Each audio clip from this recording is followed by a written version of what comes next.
वक्रतुंड महाकरुणासमुद्रा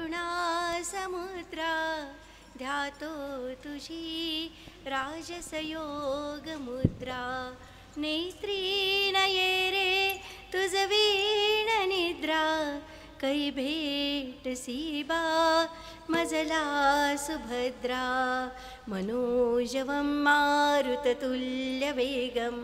जितेन्द्रियं बुद्धिमतां वरिष्ठं वातात्मजं वानरयूथमुख्यं श्रीरामदूतं शरणं प्रपद्ये।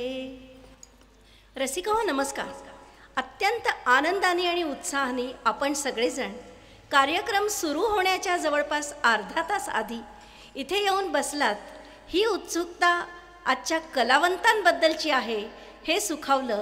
खरं अजूनही जाणवतं की हीच उत्सुकता मगाशी निवेदिका जी म्हणाल्या, बाबू बोरकरांनी जे लिहिलेलं आहे त्यांच्या प्रस्तावनेत की गीत रामायण कितीही वर्ष सरली तरी ह्या गीत रामायणाची गोडी, त्याची ओढ काही कमी होत नाही। त्याला आपण सर्वांनी दिलेली ही दाद आहे। खरं तर वसंत ऋतू सुरू झाला आहे, जिकडे तिकडे मोहर आहे आणि सगळीकडे गुढीपाडव्यानंतरचं हे चैतन्यमयी वातावरण असताना सगळ्यांना या नवीन हिंदवी वर्षासाठी शुभेच्छा देते।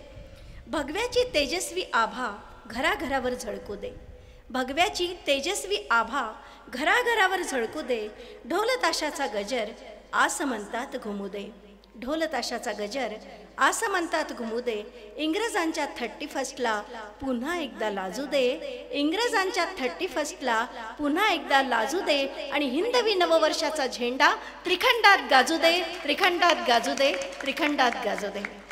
नमस्कार। नवीन वर्षाच्या सगळ्यांना शुभेच्छा। फारशी प्रस्तावना करत नाही कारण आधीच आपली उत्कंठा वाढलेली आहे। चला तर आपण सगळेजण आता कुठे जाणार आहोत तर आपण जाऊया अयोध्या नगरीत।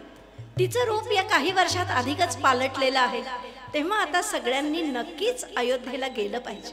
आपणही जाऊया आणि आपल्या मनपटलावर आपण ती त्रेतायुगातली अयोध्या आठवूया की ज्या ठिकाणी अश्वमेध यज्ञ झालेला आहे।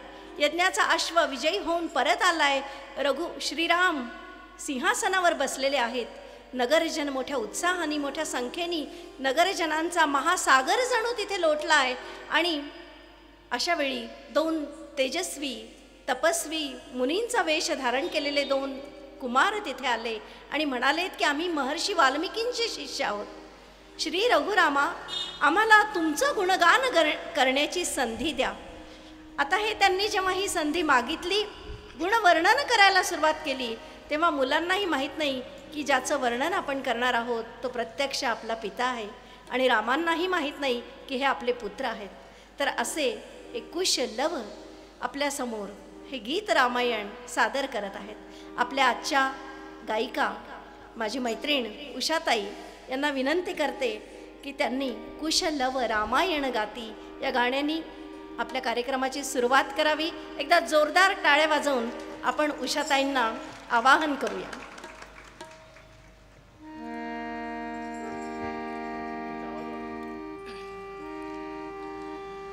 श्री